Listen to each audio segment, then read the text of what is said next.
Good evening and welcome back to the Hockey Writers Live. You have reached episode 7, and today is Veterans Day. So just wanted to take a quick moment here at the beginning of the show to just say thank you, to anybody who is serving or has served in the military. We just thank you for everything that you do so that, people like us can continue to do what we do here. You fight for our freedoms. We just cannot thank you enough for everything that is going on. But like I said, it's episode 7. It's the Hockey Writers Live. I am your host, Mark Scheig, and tonight we're going to have a lot of fun. As you can see, I have got our New York Islanders panel with me, so let us introduce them to you right now. James Nichols, welcome to the Hockey Writers Live. Thank you. What's going on, Mark? Thank you for having me. Absolutely. Jon Zella, welcome. Thanks for having me. And another Jonathan Amatulli, welcome to the Hockey Writers Live. Thank you. And so tonight we're going to actually start with the panel. Later on in the show, we're going to spend 30 good minutes with Hurricanes broadcaster Mike Maniscalco. So if you're joining us on Facebook, you can ask your questions to our Islanders panel. We're going to go probably for the first 30 minutes or so. And then with Mike Maniscalco, we're going to talk Hurricanes, obviously. So if you want to go ahead and put your questions in, feel free to do that. So let's just jump right into this. So many Islanders things to talk about here, but I think the overarching theme in all of this is Matthew Barzal. He's the big fish. He still does not have a contract. So let's just start out, Jon Zella. What do you suspect might be the holdup here? And what do you suspect that the contract might look like when it's finally said and done? I think a lot of us are hoping that it's like a $7 or $8 million contract for 3 years. I think he's still going to want his ticket at some point. The holdup is they just don't have the room. They have just under $4 million in space available. There were rumors that there's a move to be made, whether that's Boychuk or Ladd or something like that. That's ultimately the holdup. There are 9 teams over the cap with 3 less than $1 million available. So there's, I think GMs around the league are at a standstill. So that's the big holdup on Long Island for sure, with Barzell at least. James, what do you think? Do you think the Islanders have to make another move in order to make this work? And is there a particular candidate that fits that bill? Yeah, they need to clear the cap space. Barzell is definitely looking to make a significant pay raise here. So I keep hearing and we keep seeing it'll be somewhere in the $7 million range, and we know that they don't have that cap space right now. We'll eventually talk about it, but we know they were already forced to make a move they didn't want to make so far this offseason. And another salary dump is probably coming, in my opinion.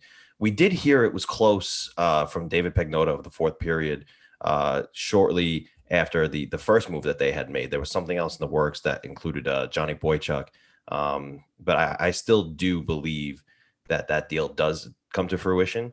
And they're going to have to do something in terms of dumping salary in order to make that happen. I know that they've talked about, stashing someone on long-term injured reserve, probably Andrew Ladd in that aspect, or maybe sending Boychuk down to the AHL to lessen the cap hit. But I think that ultimately that there is a trade that comes to fruition. There are just a few more dominoes that need to fall in order for these things to come through. And Jonathan, do you feel like that there's a chance that we could see a bridge deal, or do you feel like Barzell prefers something longer term when this is all said and done? I think a bridge deal is definitely the way it looks like it's going. I know Jon kind of said right off the bat, we're looking at somewhere, 2 to 3 years. And like we're all saying, somewhere in the $7 to $8 million range, we put them in a good spot. I mean, you're looking at it, they don't have that right now. It's going to put them in a difficult position to sign him to the deal first, then try to make room. So I think the way that it goes is try to make the room first, then you try to get him for hopefully 2 or 3. And it's tough with the flat cap now because they don't have that much wiggle room. So you try to make that move first, whether it is Boychuk or you go to Ladd or you look at even like a Leo Komarov, who might be the odd man out with all those young guys coming back up, but something's got to give. Yeah. And James already kind of alluded to this, and it's going to kind of lead into our next question about, they actually did have to make a move already, and someone that they preferably, one didn't want to move, but they did get some draft picks back, and that is Devon Taves. So just, James, how big of a loss is Devon Taves to this Islanders roster? Yeah, it's tough. John and I have spoken about this before. You think about what Lou and Barry sat down at the beginning of the 2019-20 season and envisioned moving forward before the pandemic hit. And that top four defense definitely had Devon Taves included. There's no doubt about it. They definitely believed that they had, the ability to give him some sort of extension by year's end. Nobody saw the pandemic coming and everything that had happened after that as a result. So it's a big loss. It's going to be a tough role for someone like Noah Dobson to fill. That is the seceder, supposedly, according to Lou Lamoriello. He had come out in a statement and said, had we not had Noah Dobson and had the faith that he would, step into the role. We wouldn't have made the move. So it's a big loss, and it's tough to put a sort of rookie. It was a weird year for Noah Dobson, so it's tough to put a sort of rookie in that kind of a role. I do think Noah Dobson will likely be the sixth defenseman rather than in the top four. You could see someone playing, in the top four, like Scott Mayfield at 5-on-5 minutes. Maybe Noah Dobson will take that second unit power play spot, but it's a big hole. It's a big role to fill. And I do hope that Noah Dobson does take that step. He definitely has shown the ability, but time will tell. It's going to be tough. There might be some kinks to work out, but eventually I do have faith that Noah Dobson will be able to, fill his shoes. It just might take, 30, 40 games before he actually hits his full stride. And Jonathan, what do you think? Just give everybody a sense of what's the biggest part about Devon Taves' game that the Islanders are going to miss. I think he was one of their biggest play driving forces from the back end. I think it's tough to just kind of throw somebody in and say, now go and kind of help the team put up points, which was their biggest issue.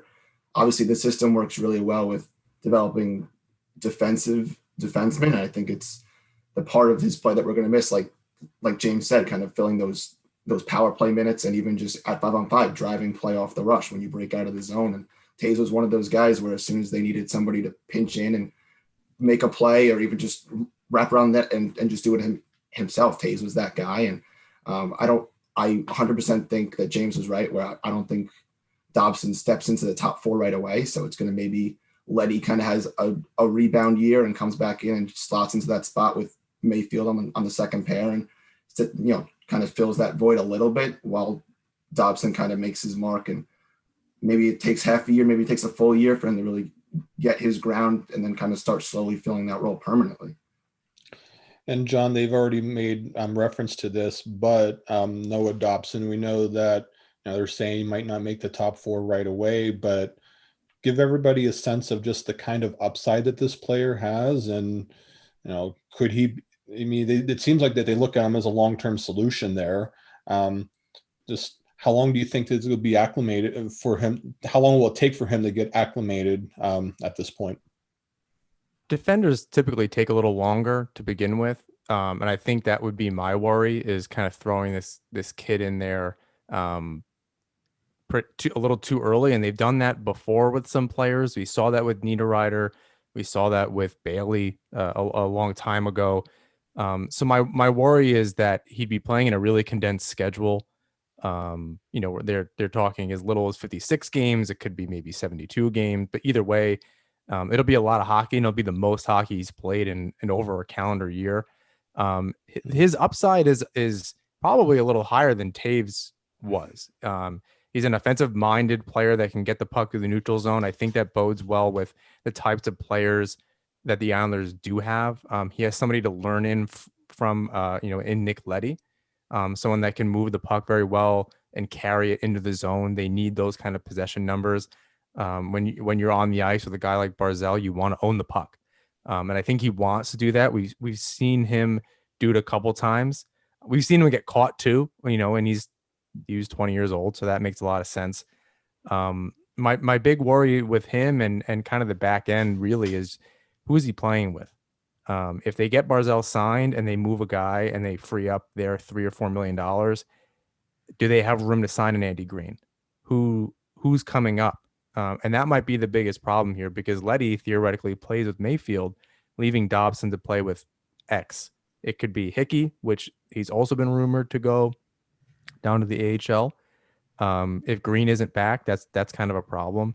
So it there's a lot of other things there at play. I think that the Islanders need to think of going in to the next season. And defensemen take a little longer. So who knows? Hopefully he can just jump right in. I mean, if you're going to learn under anybody, it's Trotz and that core that the Islanders do have. So he's set up to succeed for sure.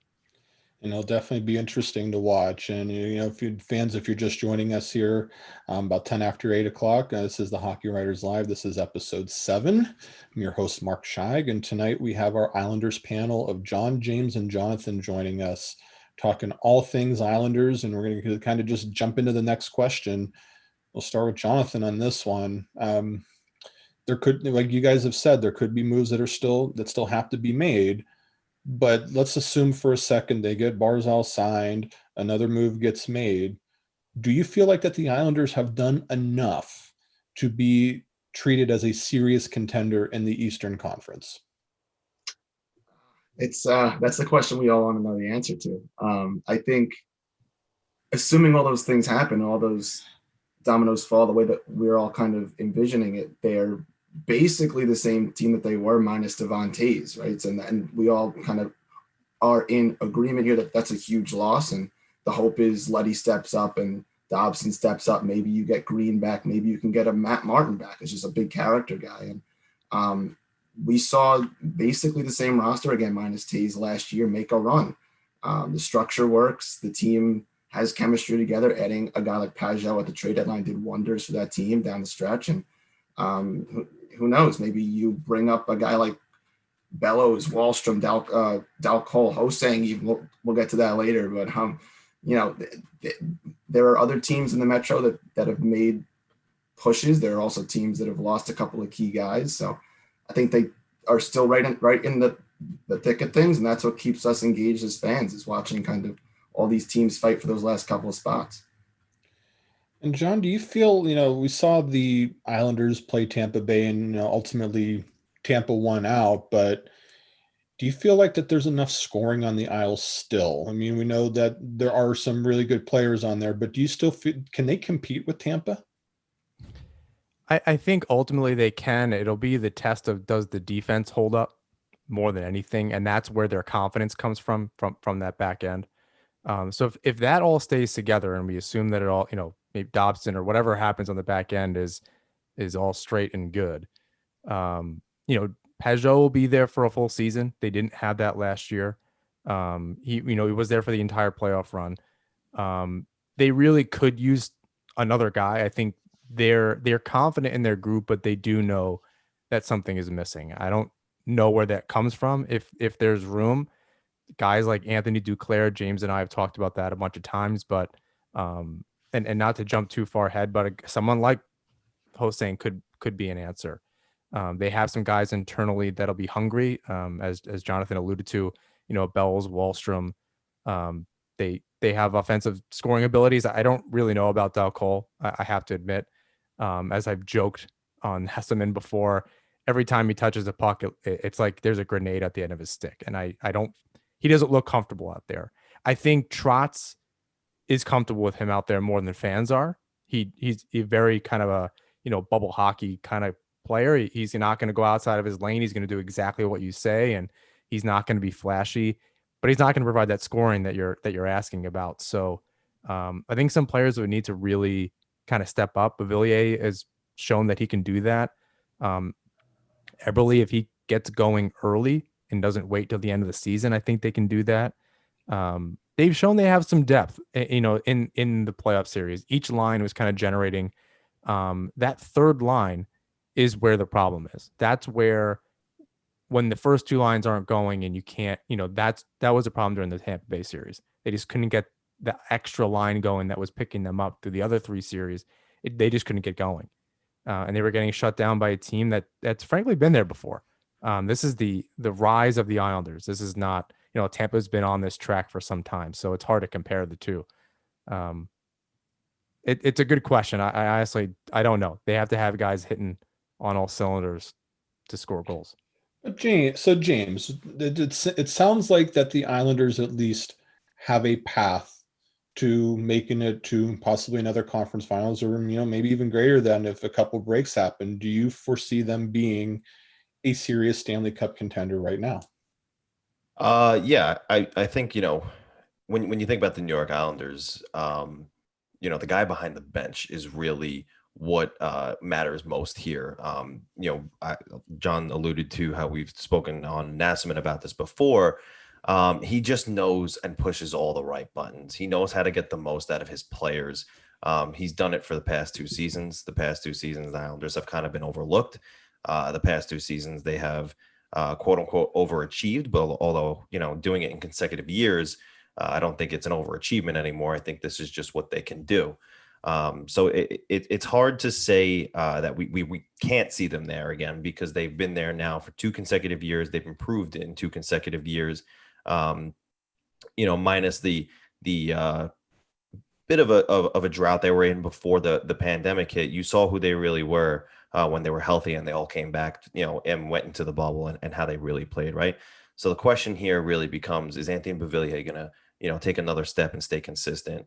Is Brock Nelson gonna finally push that 30 goal mark and stay consistent scoring goals? Can Jordan Eberle maybe not be a late bloomer this year? He tends to be a second half guy. Can he stay consistent throughout the year? Can Matt Barzell take the next step and really become the player who can take control of the ice and take over a whole game? He's done it before. He's shown flashes of it. He has the ability. It's just a matter of how he plays in the Barry Trotz system. So to answer your question, I do believe that the Islanders definitely could get there again. They just need to make some internal improvements if they can. Hopefully, like, John said, someone like Hosang, if they can't get somebody on the outside, could step in and step up. Or even a young guy like Oliver Wahlstrom, who I know that they've been high on. He has an NHL ready shot. He's just got a couple of rookie kinks to work out, and maybe he could be an impact this year. So with the cap situation, we'll have to see if one of those young guys could step in. But I think that, no matter what, since Barry Trotz is behind the bench, you really just can't count them out. Yeah, no, you definitely can't. I mean, you want to talk about the importance of coaching. Just look up Barry Trotz's name, Hall of Famer, Yeah, won a Stanley Cup. I mean, even despite losing John Tavares, look at the Islanders now. I mean, they are a legitimate threat, and he has a lot to do with it. There's no question about that. So absolutely. let's now go and talk about the goaltending situation, because I know in New York hockey, it's going to be a very interesting, quite frankly, all the New York teams are going to have some really interesting goaltending coming up over the years here. So, John, I'll start with you on this one. Just we know Semyon Varlamov is still there, but everyone's waiting on Ilya Sorokin. So, how do you foresee this season panning out there? Are we talking about an even split? Are they talking about Sorokin being the starter with Varlamov there? How do you see that all shaking out? I think there'll be a lot of back-to-backs. Like I said earlier, it'll be a really condensed schedule. But if I had to guess, I think Varlamov gets the majority of the starts, and they'll see how it plays out. Sorokin, it'll be some time since he's played a game, almost a full calendar year, and he's not played in North America. So he had I think the Islanders making it as deep as they did in the playoffs was really good for him being around the team. He was able to be with them in Toronto, travel up to Edmonton with them as well. So I think that's good. He got to spend time with the guys, with the coaches, and all that, see how everything works. So he'll be a little more acclimated than if he just made the jump, had the summer, and came over. The delay and the few months in between everything maybe won't help. But he's got some acclimating to do it to the North American game, and if he, I think similar to with the Rangers, Georgiev was doing really well, but Shesterkin came in and he just took the job. So it'll be Varlamov's job to lose. And I'm sure I'm taking James' words right out of his mouth. I think it's probably in that realm. If I had to, taking a Barry Trotz look at this, he's going to go with the veteran guy. And if he needs to switch over like he did in this playoffs, he put Grice in there when needed, and they were confident with him. So it'll have everything to do with Sorokin and how he adapts to North America. So let's ask James the question. Did he steal the words right out of your mouth? He did. In fact, he did. I think it, like he said, it's going to be a 60-40 split. It'll be Varlamov's net for the most part. But due to the condensed schedule, I think Sorokin will get a good number of starts in, and he's going to have to anyway, just because he's on a 1-year deal and the Islanders need to see what they have in him. So he's due for a new contract. They're going to have to, work that out. However they do, because the cap isn't going up. So it's another whole fiasco to figure out. But, when you think about Sorokin and you think about all the accolades he already has, how many Garganian Cups he's won and medals that he's won. He's very decorated. So we know that we're getting a legitimate talent over in Ilya Sorokin. And I've done my fair share of research on him, and there have been plenty of KHL reporters who have compared him fairly to Shesterkin and guys like Askarov, who was just drafted. Mm-hmm. Even Ilya Samsonov over in Washington. And majority of them have said, if you think those guys were good who played in the NHL already, wait until you see Ilya Sorokin come over, because he is a talent. So the Islanders possibly have, from what I've heard, a future Vezina candidate in Ilya Sorokin. So for now, it's Varlamov's net to lose. He'll get the majority of the games, but don't be surprised if Sorokin takes over with outstanding play, especially because he's also being coached by Mitch Korn and Piero Greco. Yep. So, Jonathan, I think the one thing that we really haven't talked about yet in the goaltending is that the Islanders successfully had Varlamov and Greiss last year. Greiss has moved on. Sorokin's coming in. He has to get acclimated. So I know there's going to be a little bit of an adjustment period, but do you feel like that, how much of an adjustment period will there be for Sorokin, and will the Islanders miss Greiss, especially in the early going? I think the team is going to miss Greiss, but I think more Greiss the person than Greiss the goaltender. I think, especially with what we're hearing about Sorokin and what he's bringing to the table straight from the KHL and all the success like James talked about. But I think, like we were all saying, the condensed schedule will probably help him. He's going to get more opportunities right away. The team will also get helped out. They'll figure out exactly what they have, figure out what kind of cap hit he's going to command next offseason, because like James said, it's not going to get any easier next year.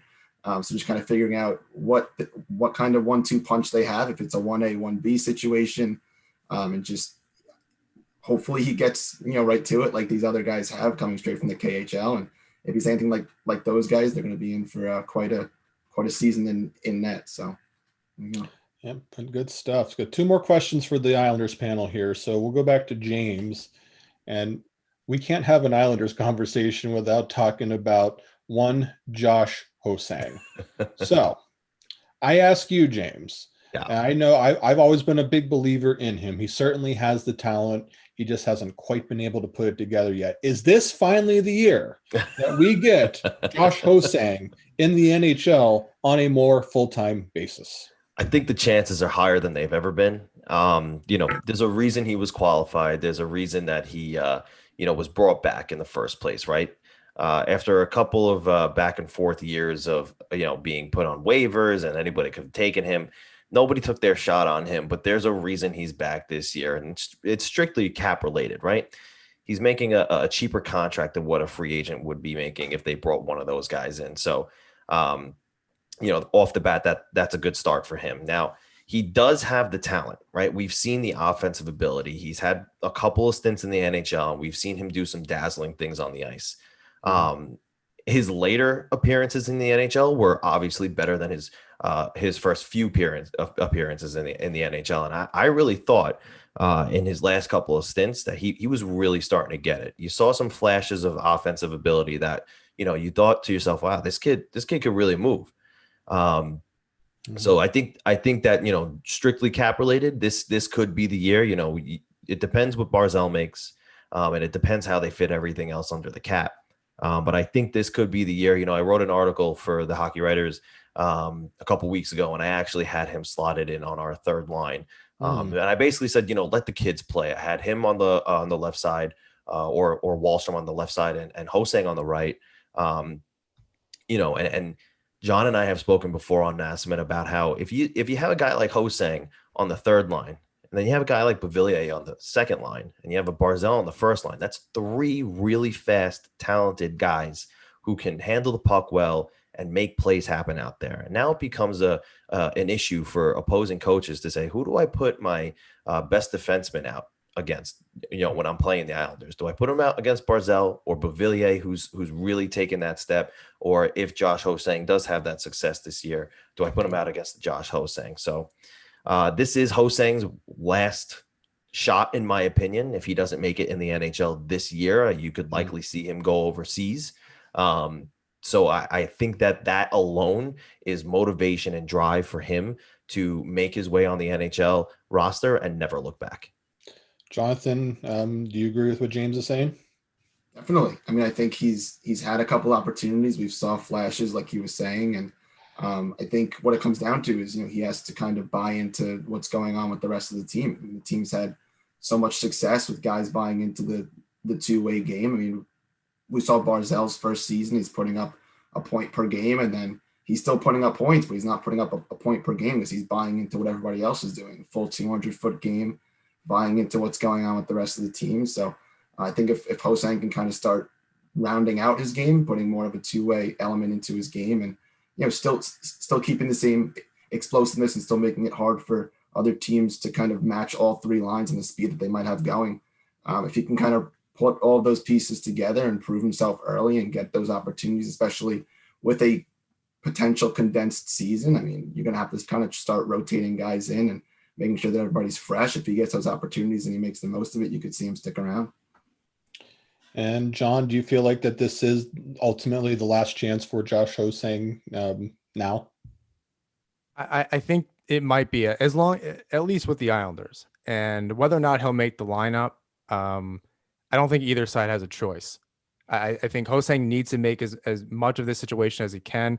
I think the Islanders need to fit him in there and just put him in there because he's cheap and they've already committed to him.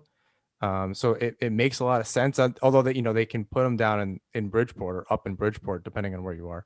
You can put him up in Bridgeport, but I think he loses value. If you put him in the lineup and you don't like what he's doing, I think that's it. I think it's gonna be really hard. He's gonna have to work his way back up from the AHL, wherever that's from. So, if he does make the lineup and he is on that third line, he's never played with anybody as good as Peugeot. Mm-hmm. So I think that's not only going to be good for the Islanders, but he's going to get his own value. This is a 1-year deal for him. So he can, his future in the NHL, again, forget about the Islanders. He has to make the most of it with them. So if it's Hosang, Komarov, and Peugeot on that third line, and he occasionally gets to play with a Bavillier and Peugeot, or, they mix up lines late in the game, he could really benefit from that. He can fly. He likes to hold on to the puck. Mm-hmm. If he can kind of grasp the defensive part of the game a little bit more. We've seen him play for Trotz before. They had a really good record. It was the end of December of 2018-ish. He had a 9-game stint, and they did really well when he was in the lineup. And the defensive lapses were, I guess, enough, and they didn't see the maturity there where they didn't let him stick around. So, this, as far as the Islanders are concerned, this could be it. Whether he's in the NHL in the future, someone will take a card on him. I have to believe that. Yeah, I think there's still a lot of teams that are wondering if they would be willing to trade him. So the interest would definitely be there if it doesn't work out. So 30 seconds for each of you. We'll start with Jonathan. Realistic expectations for this season. Can they win a division? And ultimately, how far do you think this team will go? I think the division's up for grabs. I mean, I think we saw it last year.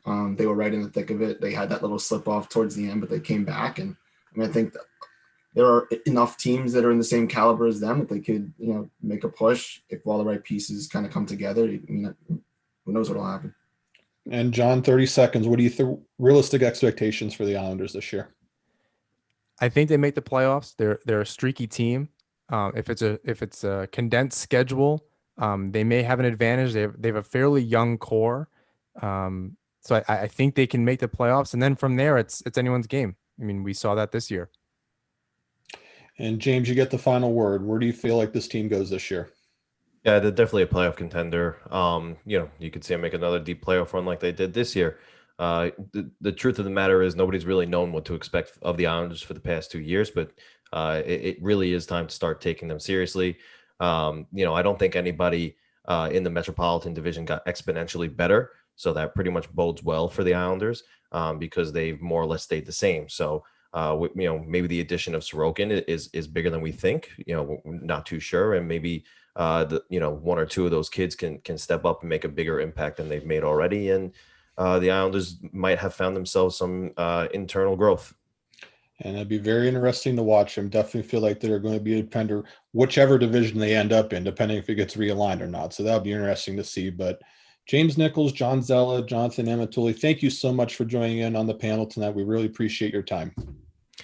No problem. Thank you for having us, Mark. Yeah, Thanks, guys. Really appreciate this. So